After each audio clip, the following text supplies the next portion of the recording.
거기까지 알 수 없는 잉잉잉 잉잉잉 잉잉잉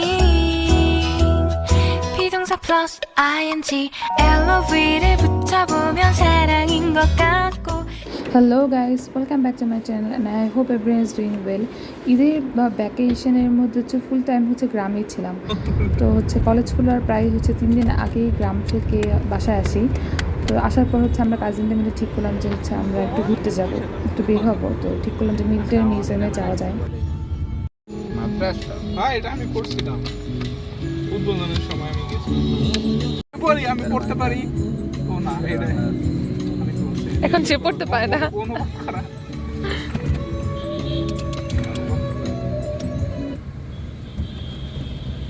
पैसा पैसा पैसा वाला भाई, गरीब बहन। আজকে হলো ফ্রাইডে, তো আমরা 2টা বাজে হচ্ছে রওনা দিয়ে বাস থেকে বের হই। তো আমাদের যেতে প্রায় 1 ঘন্টা লাগবে। আর মিলিটারি মিউজিয়াম নর্মালি হচ্ছে শুক্রবারে হচ্ছে 3টা থেকেই খুলে। তো আমরা অনলাইন টিকিট কাটিনি, এখন হচ্ছে ওখানে গিয়ে ট্রাই করবো টিকিট কেনার জন্য। বাট যখন মিলিটারি মিউজিয়ামের সামনে আসি তখন অন্যরকম একটা অবস্থা ছিল। আনফর্চুনেটলি আমরা ঢুকতে পাইনি, কজ যারা হচ্ছে বিশাল লম্বা সিরিয়াল ছিল আর যাদের অনলাইনে টিকিট ছিল তারাই ঢুকতে পেরেছে। বাট যারা হচ্ছে এখান থেকে কিনে তারপর ঢুকবে এরকম পারছিল না, কারণ বিশাল লম্বা সিরিয়াল ছিল। আর হচ্ছে ঈদ ভ্যাকেশনে সবাই আসছিলো প্রায় ঘুরতে। তো আমাদের হচ্ছে আনফর্চুনেটলি হচ্ছে মিলিটারি মিউজিয়াম ঘোরা হয়নি। মানে শিওর ছিলাম না হচ্ছে গ্রাম থেকে কবে ঢাকায় আসবো। অনলাইনে টিকিট কিনতে হলে আগেই হচ্ছে 2 না 3 দিন আগে থেকে কিনতে হয়, তো তার জন্য কিনতে পারিনি। ভালো গুড। পাশে নব থিয়েটার ছিল, তো আমরা যখন টিকিট কিনে নব থিয়েটারের ভিতরে ঢুকি, যে ভাবছিলাম যে হচ্ছে 1 আওয়ার পর বা হচ্ছে কিছু লাইন সিরিয়াল কমবে, তা আমরা একটু ঘুরে আসি নব থিয়েটার থেকে। আর বাইরে প্রচণ্ড গরম ছিল, প্রচণ্ড রোদ ছিল। তো এখানে হচ্ছে আমরা কিছু দাঁড়িয়ে ছবি তুললাম। তো নব থিয়েটারটা হচ্ছে অনেক বিশাল বড় স্পেস ছিল, বাট তেমন কিছুই ছিল না দেখার মতো।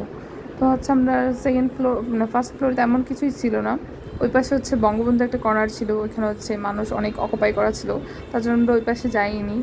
তো সেকেন্ড ফ্লোরে হচ্ছে মানে হচ্ছে পরমাণু কেন্দ্র টাইপের হচ্ছে কিছু একটা ছিল, তো সেইখানে হচ্ছে সেটাও অফ ছিল, তার জন্য আমরা সেখানেও যেতে পাইনি। তো ওই পাশ থেকে ঘুরে তারপর আবার নিচে নেমে আসলাম। নিচে নেমে এসে দেখলাম যে হচ্ছে সবাই লম্বা একটা সিরিয়ালে দাঁড়িয়েছিল। তো তখন আমরা হচ্ছে লম্বা সিরিয়ালে ওনাদের পাশেই দাঁড়িয়ে যাই, মানে হচ্ছে মানুষের পেছনে পেছনে। তো ওইখানে নাকি একটা হচ্ছে বঙ্গবন্ধুর বায়োগ্রাফি দেখানো হবে, তো তার জন্য হচ্ছে আমরা এন্ট্রি করলাম। তো বাট এন্ট্রি করার সময় দেখলাম যে হচ্ছে আনফর্চুনেটলি হচ্ছে আমাদের 2 জনের টিকিট একসাথে ছিল আর অন্য 2 জনের টিকিট অন্য মানে হচ্ছে একসাথে ছিল। তো আমরা বসেছিলাম এই পাশে, আমার ভাই আর আমার আরেকটা কাজিন বসেছে একদম ওই পাশে। আরেকটা বছর আয়ের শেষ মাখানি তো বাচ্চা পিচ্ছি, তো একসাথে বলবো আমার ইমন ভাই সিটের মধ্যে দুজনে দিয়া, ইমন ভাই মাথায় আমি মাথায়। ওনাদের টিকিটের এই সিস্টেমটা ভালো ছিল না, মানে হচ্ছে এক একজনের একসাথে টিকিট কেটেছে, বাট এক একজনের সিট এক এক জায়গায়। তো একজনের হচ্ছে মেয়ের সিট পড়েছে এই পাশে, ওনার সিট পড়েছে সেই দূরে। তো তারা হচ্ছে আমার ভাইয়ের সাথে এক্সচেঞ্জ করে নেয়, তার জন্য হচ্ছে আমার একটা কাজিনকে একা ওই পাশে বসতে হয়েছে।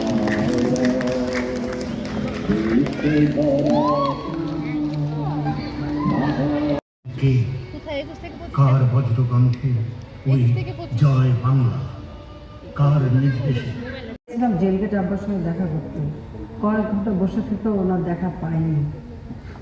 কোথায় আছে, কি আছে, কেমন আছে, কিচ্ছু আমরা জানি না। আমরা জানতে পারলাম প্রায় 6 মাস পর, যখন ওনার বিরুদ্ধে রাষ্ট্রদ্রোহী মামলা দেওয়া হলো। আমরা কিছুক্ষণ দেখার পরই হচ্ছে বের হয়ে যাই, কারণ প্রায় হচ্ছে 5টা বেজে গেছে। তো আমরা এখন যাবো, দেখবো যে মিলিটারি মিউজিয়াম হচ্ছে সিরিয়াল পাই কিনা, না পেলে হচ্ছে অন্য কোথাও যেতে হবে। তো হচ্ছে যখন 5টা বাজে তখনও গিয়ে দেখি হচ্ছে লাইনটা একদম রাস্তার কাছাকাছি, মানে হচ্ছে তখন আর হচ্ছে টিকিট দিচ্ছে না, অগ্রিম টিকিট দিচ্ছে। তার জন্য আমাদের হচ্ছে মিলিটারি মিউজিয়ামে আর ঘুরতে যাওয়া হয়নি। তো তারপর আমরা এই পাশে হচ্ছে লিবারেশন মিউজিয়ামে চলে আসি। তো হচ্ছে লিবারেশন মিউজিয়ামের হচ্ছে একদম ফাঁকা ছিল, একদম ফাঁকা, মানে অনেক অল্প কয়েকজন মানুষ ছিল। লিবারেশন মিউজিয়ামে তেমন কিছু দেখার ছিল না, আবার বলা যায় তেমন কিছু দেখারও ছিল, কজ ওনাদের সব কিছু হচ্ছে মুক্তিযুদ্ধ নিয়েছিল। তো ওটা হচ্ছে ওনাদের 3rd আর 4th এই দুটার মধ্যেই হচ্ছে মিউজিয়াম।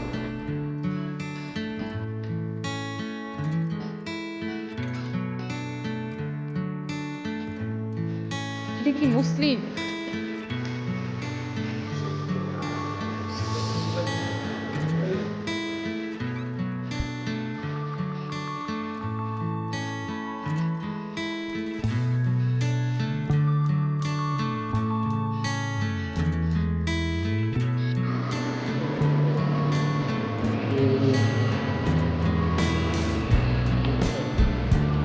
নিজে আমি বেশিক্ষণ ছিলাম না, প্রায় অল্প টাইমই ছিলাম।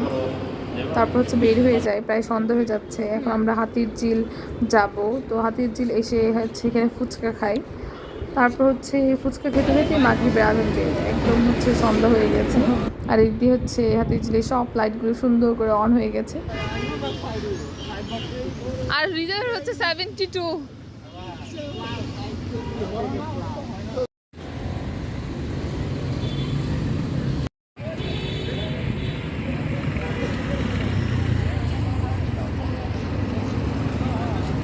ফাইনালি আজকের দিনের ট্যুর আমাদের শেষ হয়ে গেছে এখানেই।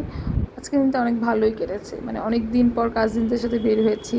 মানে সবাই এত বেশি এখন বিজি থাকে, মানে সবার স্কুল ভার্সিটি সব কিছু খোলা থাকে, তার জন্য কোথাও বেরও হওয়া হয় না। তো আজকের দিনটা অনেক অনেক বেশি ভালো কেটেছে।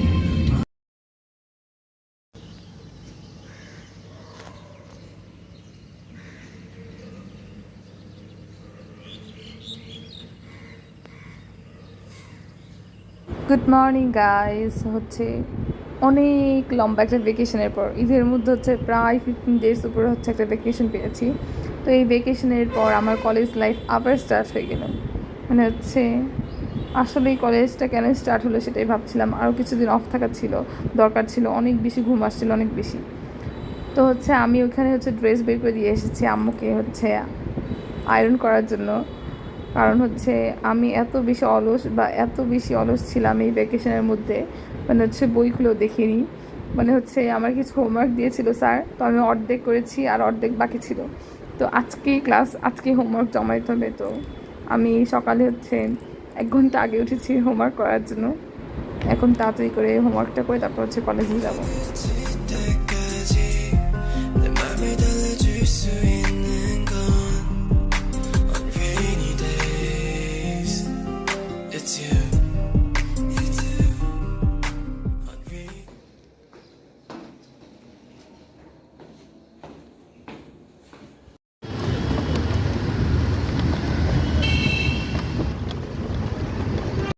ফাইনালি অনেক দিন পর কলেজে আসলাম। কলেজে এসে দেখি হচ্ছে কলেজটা একদম চুপচাপ, মানে স্টুডেন্ট নেই, এরকম লাগছে। তো ক্লাসরুমে এসে দেখি বাইরে এত সুন্দর কৃষ্ণচূড়া গাছ দেখা যাচ্ছে। মানে হচ্ছে ফুল গাছটাই হচ্ছে একদম লাল লাল ফুল দিয়ে ঢাকা, মানে অনেক সুন্দর লাগছিল দেখতে কৃষ্ণচূড়া গাছটা। হঠাৎ করে কলেজে হচ্ছে কারেন্ট চলে যায়, লেকচার ক্লাস শেষ করা এখন ওয়ার্ডে যাচ্ছি। তো ওয়ার্ডে যাওয়ার সময় হচ্ছে কারেন্ট চলে যায়। তো আমাদের কলেজের জেনারেটরে কিছু প্রবলেম হচ্ছিল, তো কিছুক্ষণ আসছে আবার চলে যাচ্ছে। তার জন্য আমরা ওয়ার্ডের ভিতর বসে থাকতে পারছিলাম না, প্রচণ্ড গরম ছিল। তার জন্য বাইরে এসে দাঁড়িয়েছিলাম।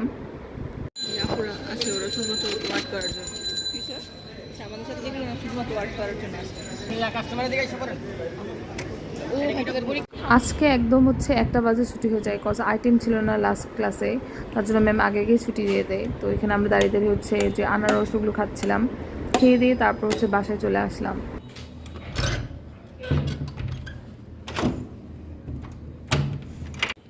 বাহিরে আজকে এত বেশি রোদ, আল্লাহ জানে কবে বৃষ্টি হবে। Good evening guys. আমি মাত্র ঘুম থেকে উঠেই চা বানাতে এসেছি, মাথাটা জ্যাম করছিল। একটু চা খেলে হয়তো রিফ্রেশ লাগবে। আর এদিক দিয়ে হচ্ছে আম্মু বসে অনেক মজা একটা জিনিস দেখছিল। আর একটা হচ্ছে অনুষ্ঠানের নামটা জানি কি, প্রোগ্রামের নামটা ভুলে গিয়েছি, মানে হচ্ছে কৃষকের একটা কিছু। তো ওটা দেখছিল, দেখতে অনেক ভালোই লাগছিল। তো এখানে হচ্ছে ছিল যে একজনের ওয়াইফ, মানে হাজব্যান্ড ও ওয়াইফকে সাজিয়ে দিবে, বাট একজনের ওয়াইফকে খুঁজেই পাচ্ছিল না। একজন তো হচ্ছে হোল মাঠ ঘুরছিল, পাচ্ছিল না। অনেক মজা লাগছিল দেখতে।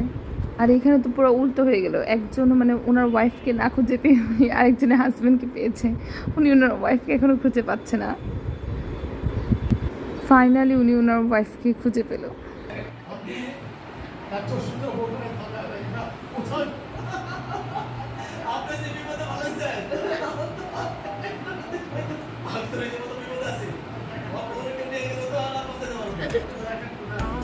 এখানে দেখা যাচ্ছে 31 ডিগ্রি সেলসিয়াস, বাট আমার কাছে মনে হচ্ছে আরও বেশি কারণ অনেক অনেক বেশি গরম লাগছে, বেশি বসে থাকা যাচ্ছে না এরকম লাগছে। তো আমার হচ্ছে আগামীকাল হচ্ছে গাইনি আইটেম দিয়েছে, বাট আমরা হচ্ছে গাইনি আইটেমটা এখন দিয়ে যাচ্ছি না, কজ এইভাবে হচ্ছে প্যাথোলজি ফার্মা হচ্ছে মাইক্রোর সাথে ওয়ার্ডে আইটেম দেওয়া অনেক অনেক অনেক বেশি টাফ, বাট আমরা চাচ্ছি না আইটেম দেওয়ার জন্য, বাট ম্যাম দিয়ে দিয়েছে। তো আমার কাছে আর গাইনি বই ছিল না, তো হচ্ছে আমি হচ্ছে কিছু পিকচার তুলে নিয়ে এসেছিলাম, তো ওটা থেকে পড়ছিলাম। আর হচ্ছে কালকে বই চলে আসবে, তারা অর্ডার দিয়ে দিয়েছে বই। আর আসলে হচ্ছে বই ছাড়া পড়া আমার জন্য অনেক বেশি টাফ লাগছে, বাট হচ্ছে আমরা চাই না গাইনি আইটেমটা হোক কালকে। So thank you so much guys for watching this video. Please like and subscribe. So take care and bye bye.